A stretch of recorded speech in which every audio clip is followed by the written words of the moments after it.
It is the final farewell for 79-year-old Leon Tyson. Every veteran has a right to be memorialized. He served in the Korean War. So I wanted to come to support him.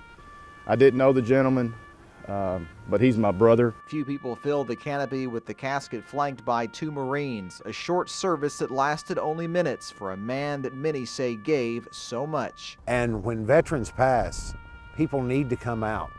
They need to come out and support the great generation. Tyson died last Tuesday. His final days were spent at a nursing home in Stanford. Well, Leon was like many of us, not a perfect man.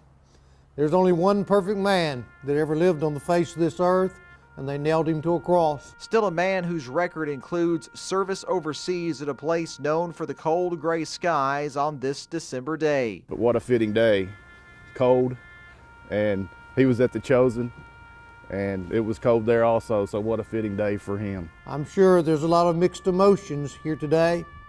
I don't know of his past. But many here say his past served for his country is part of his life that needs to be commemorated. They dropped everything they had to do, and they went out and they protected this nation. In Jessamine County, he sacrificed so much for the country. He's entitled to it. Phil Pendleton, WKYT.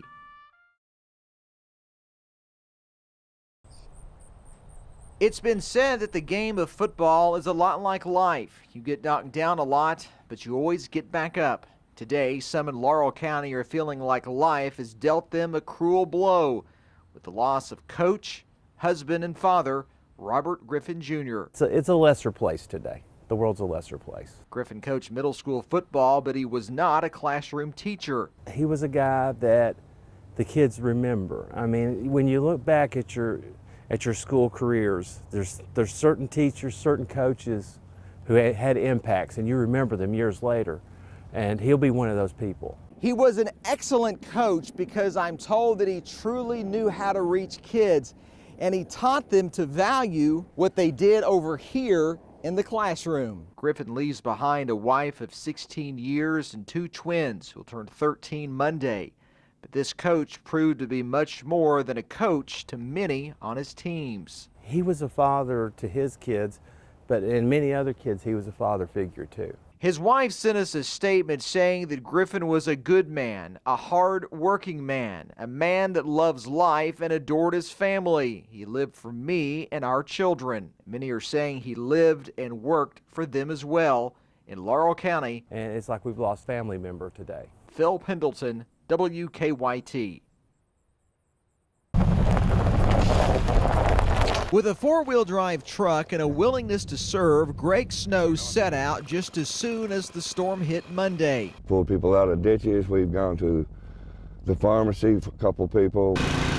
Today he's cleared driveways. Well, we got to make a clear patch where you can walk. And he went door to door. Good morning, Miss Osmond. You need anything this morning, honey? She did, and he was glad to give her a ride to the store and back again. It all boils down to being blessed by God just so I can go out and help other people. And then they feel blessed that somebody cared enough about them to come check on them and try to help them out a little bit. It just shows he's a fine person, a good Christian man, and that's what it takes for this world anymore. Many were simply snowed in, but others needed to get to work, and Snow was there in the nick of time. Wonderful, because where I work at a hospital, and we have to go in and out all the time, 24/7, so I've got to get to work regardless of the situation. It's more or less a blessing, Phil, to go out and be able to help people that's not been able to either get out or need food or need supplies. In Lincoln County, Phil Pendleton, WKYT. It's a place that Jody Tonkin is found frequently. Tell him about his brothers. Timothy Matt Jackson was killed on September 30th, 2010. And wish that he would just get up. His gravesite is surrounded by flowers. I got him this one. His friend got him this. Signs and sayings. It's peaceful, it's calm, it's quiet.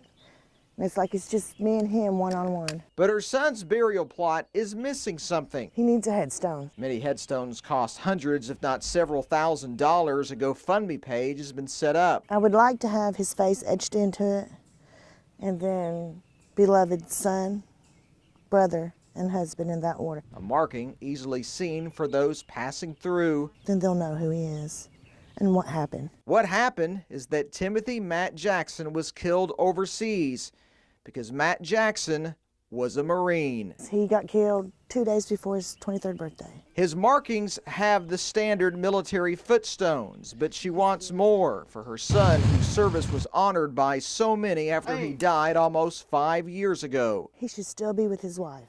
He should be thinking about children. He should be going to his little brother's graduation next year. But now she just wants a monument, another reminder of what he meant to her. In Laurel County, Phil Pendleton, WKYT.